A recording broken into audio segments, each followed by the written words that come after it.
I've got 3 door handles yet to install. The 2 rear ones are actual new old stock, so they're no problem. The chrome on those are fine. The original door handles, this is an original, been on the car. It's actually not too bad, that one. I've got a lot of door handles, but most of them are very badly pitted. The door handles, of course, are Mazak, which is known for that. So that one's actually serviceable. It's a bit rough, but it's not too bad. But that's not going on the car. This one will go on the rear. I don't know what you call this piece, but this one's also new old stock, so that's okay. They're also made of Mazak, so they have the same problem with corrosion, but that one's fine, and so is the other one on the rear. The fronts, this one's a front. This piece is a slightly different shape for the front. It's got a what do you call it, a recess section there, so it goes around the curve in the door. The condition of that, as I said, is not bad. It's a little bit rough, but it's not pitted, so that will go on the driver's door. Now, for those that don't know, the locking mechanism, the key lock on the Consort, doesn't go on the driver's door. That had me a bit confused for a while because I couldn't find a door with a key lock on. I eventually did find one in the pile of door handles. That was this one. Now this has been re-chromed. Well, at least in Australia it's hard to find people that will re-chrome these because they're Mazak. The reason for that is the amount of time it takes to prepare them for chroming. Now, I did speak to the chromer. What they actually have to do is to they grind, or some method of removing the pits, so they've got to do a lot of physical work to, whether it's hand form these or whatever, but they try and grind all the pits out, so you actually end up with if I measured that, it's probably slightly smaller than original because of the amount of grinding and so on they've got to do to remove the pits. Now, once they do that, they then, on this one it's copper coated, you can see some copper on there. They copper coat these and then re-chrome them. They don't always get all the pits out, and there's a few small pits left on that one. But being a key lock, this is the only one I could find in my door handles sets. Pardon me, this one actually goes on the passenger front door. Pardon me, I've got a frog in the throat. That's where the key lock mechanism goes. Now, the other problem I had with this, okay, the chroming was done. The finish on that's very good. As I say, some of the flutes aren't as deep as they were on the original because the amount of grinding had to be done. But when they chrome, it adds, particularly on the inside here, it added material. Now when it came to fit the lock, I'm sorry, this one's an original piece. Let's see the roughness of it. It's the only one I've got, so it'll go on the car. But after it had been chromed, I couldn't actually fit that inside, and it had to be the amount of chroming that was put on. It had to be filed down to to be able to fit it in. That wasn't the only problem. When it was chromed, you see the locking piece in there, that the little dog that comes up, that wouldn't fit in the hole.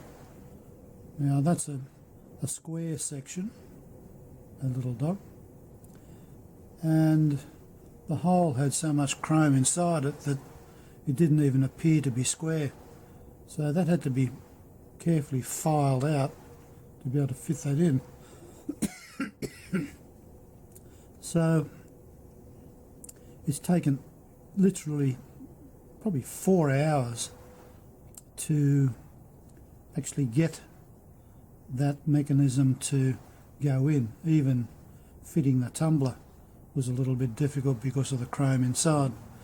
So it's nice to have them re-chromed, but it also still requires a lot of work when you get them back to fit locking mechanisms in. Anyway, so that's ready to go on the car. As I said, this is an original. I didn't have this one re-chromed. I thought I had a good one, but I don't.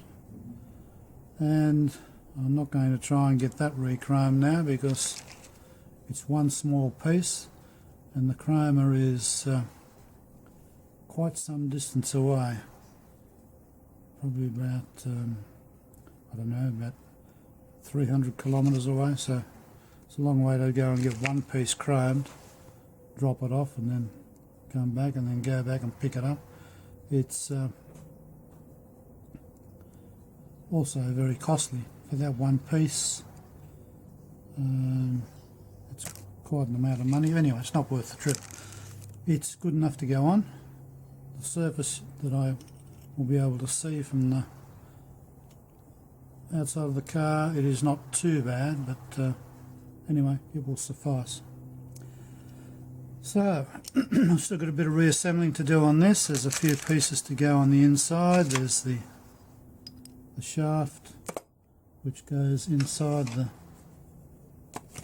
This is the locking mechanism from inside the car. It goes through the door and eventually goes into the slot there, so I haven't fitted that yet. And there's a bag of little pieces that I've got to put on here to actually hold everything in place. There's a little spring goes in there as well. Anyway, it's ready to go on the car, so all the handles are now complete. That one's got to be fitted as well. Pieces to go in there, springs and so on. So, oh, sorry, that's what's got to go on. So I've got all those here. They'll go on the car. So they're ready to be installed. This is another one of those things I've left, mainly because I didn't have the proper seal to put in the quarter vent here. So for that reason I didn't mount the window frame in the door. So what I've got is some generic rubber seals, what it is here, and I'm going to attempt to make up a seal to fit into the frame. Now I'll have to do it in pieces and cut different pieces, and in this case I'll have to reverse because they've got a seal on the other seal up under here instead of on the outer face. So it's going to be a bit of cut and paste, as they say. Now I'm told from the people who supplied this that you can join this just using super glue and it works quite well, but the difficulty will be to work out exactly where the transition is from sealing one way to sealing the other way.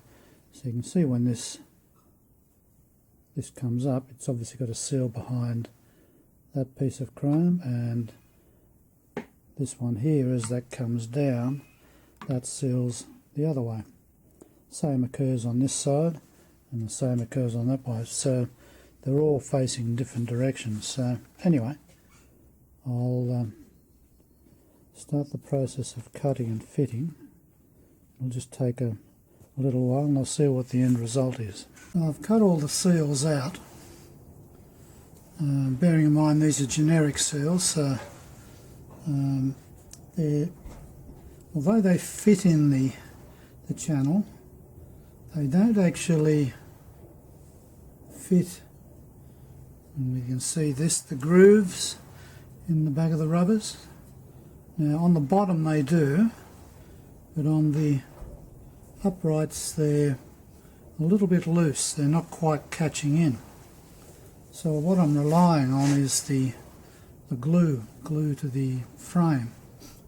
Now in order to get it to stick properly, and I've done some trial and error with this, you have to scuff up the rear of the rubber, which is pretty standard for sticking rubber to anything. So you scuff that up with a bit of 80.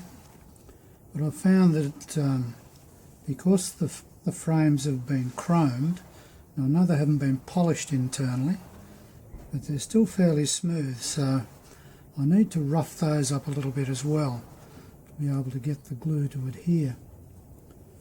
Now I've just got these tied in place at the moment, but what I'm going to do is to glue them piece by piece. I'll start with the bottom and glue those in, and to hold them in place rather than string, I'll actually insert the window and then put it in the closed position to hold these seals in place while the glue's setting. I'm hoping that's going to work, so that's what I'm about to do. So I've had to cut these to make them fit, and hopefully when I put them in place, if I figure out which one's which, oh that's this one in here,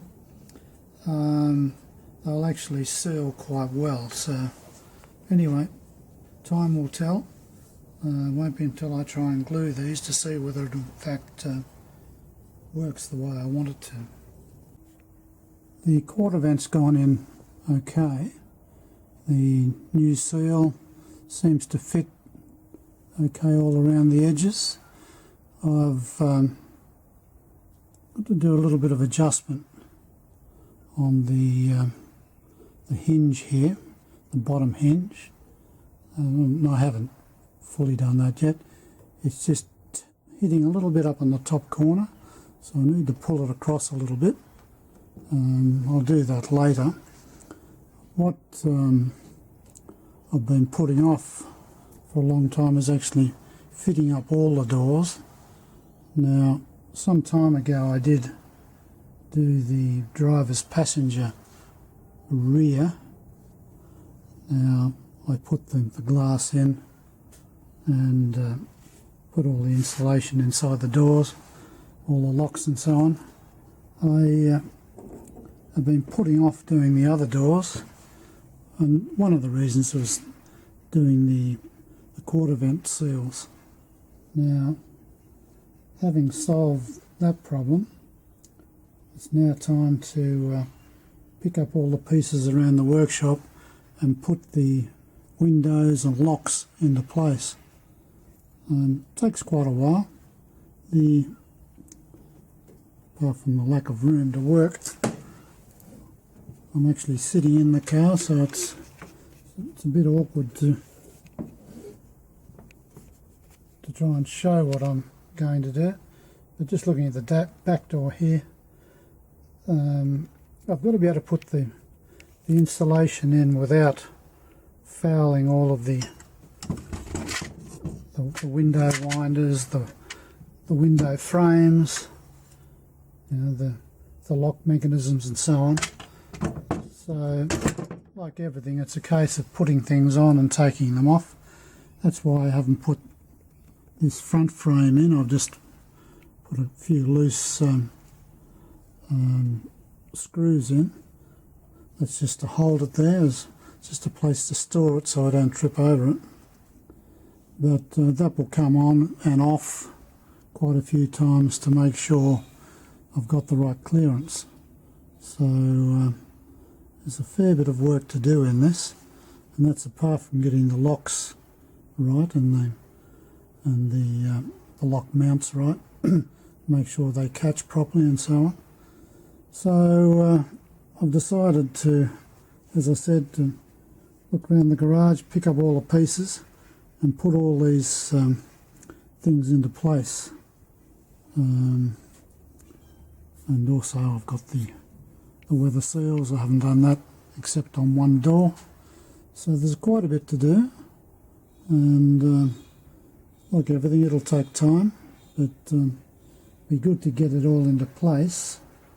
Then I can actually keep some of the dust out of the interior of the car. I mean, I haven't put the seats in yet. The rear squab's up there, just all covered up, and covered up with a whole lot of other things and seals and so on. So I've got to get all this out of the way, and better if it's on the car.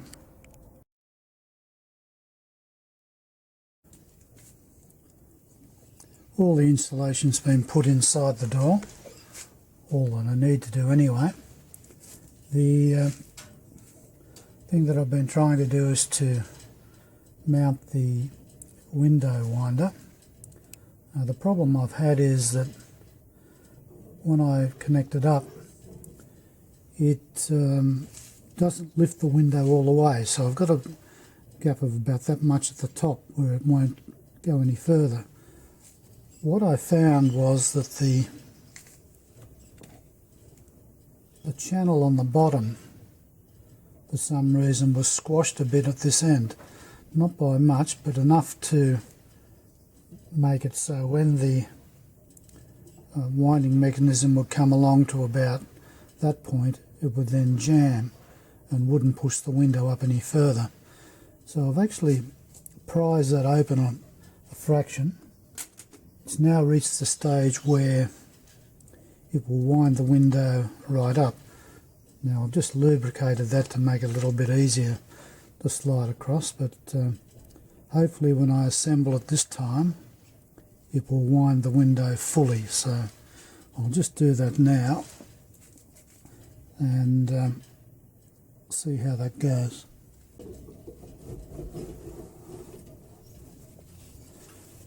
Okay, it worked all right. The window mechanism is winding it up and down. I'll get it to the top.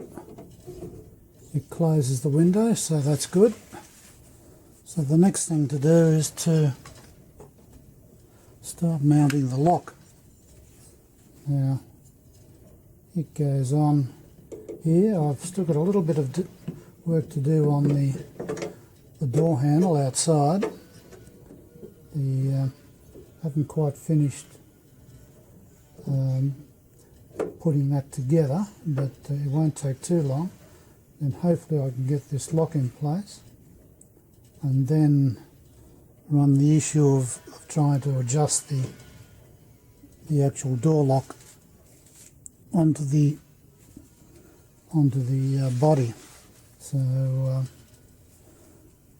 this stage it's progressing, albeit slowly as usual, but hopefully this will go in all right as well.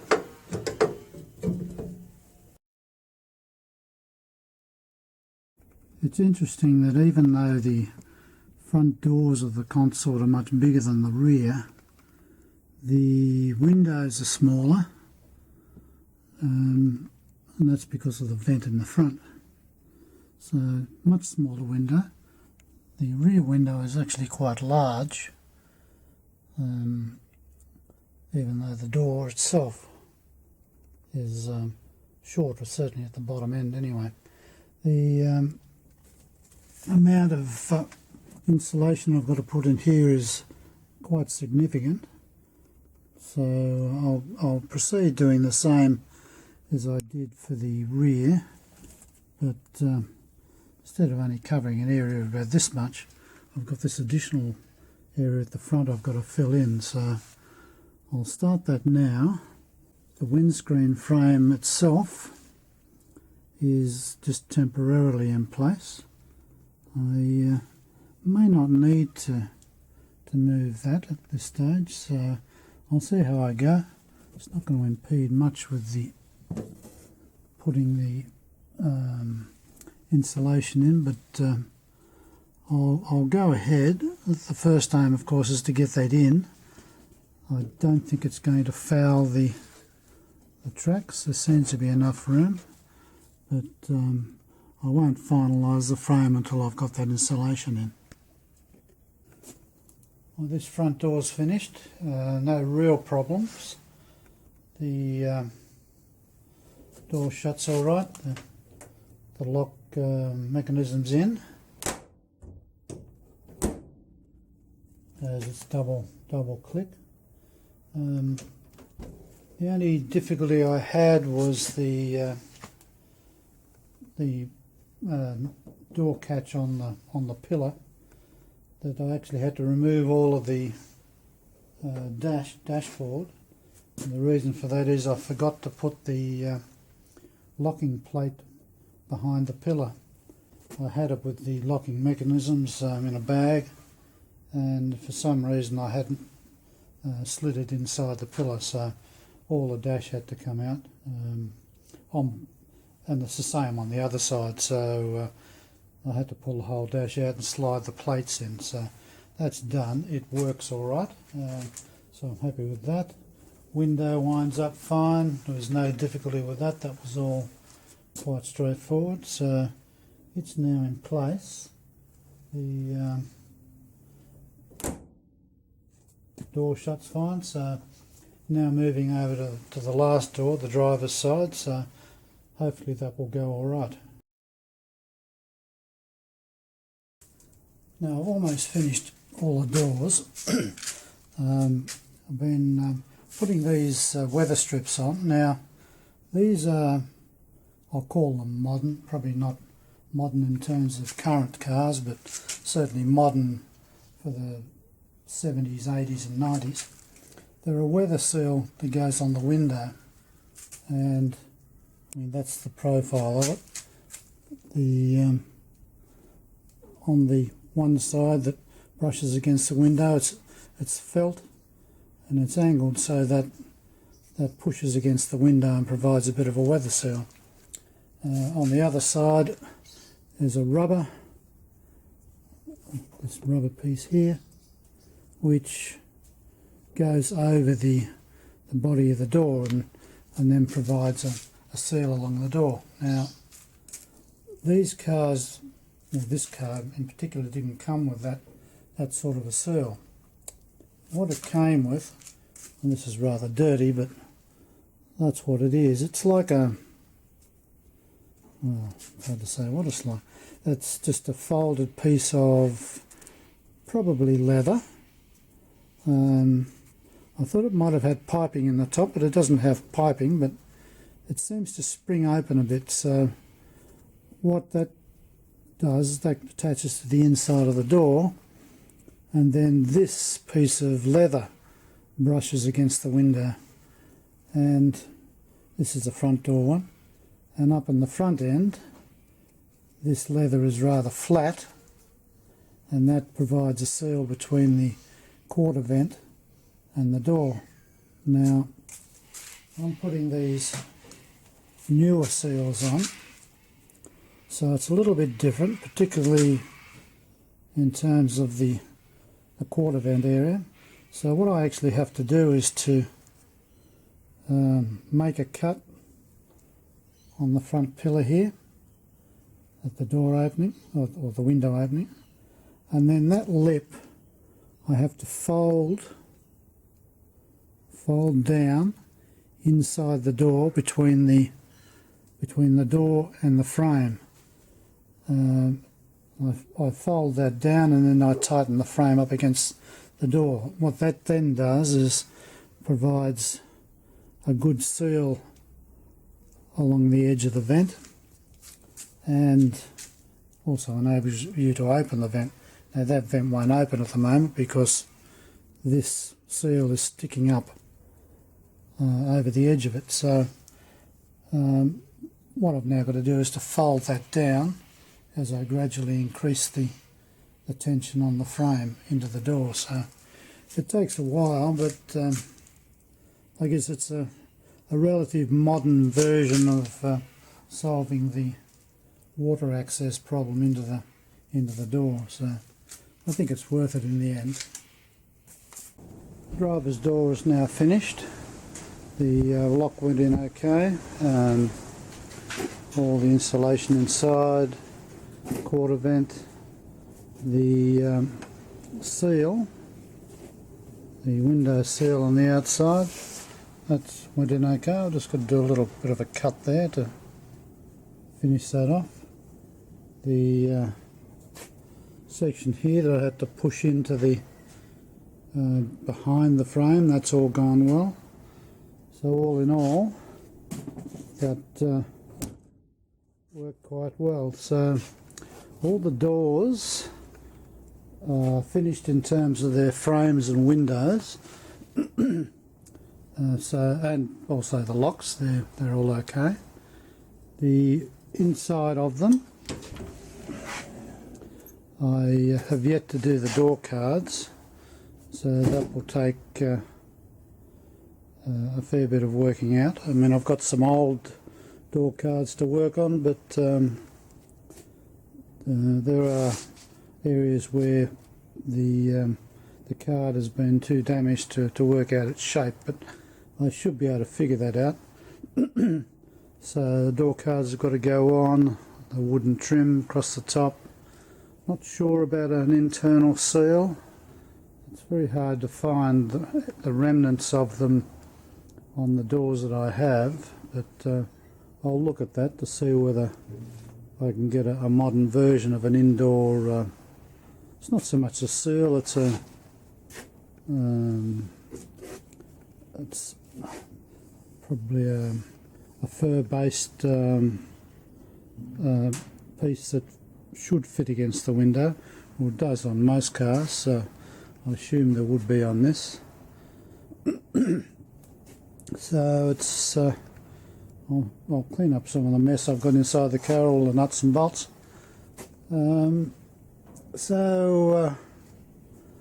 I've yet to address the rest of the interior. I mean, I've got the seats done.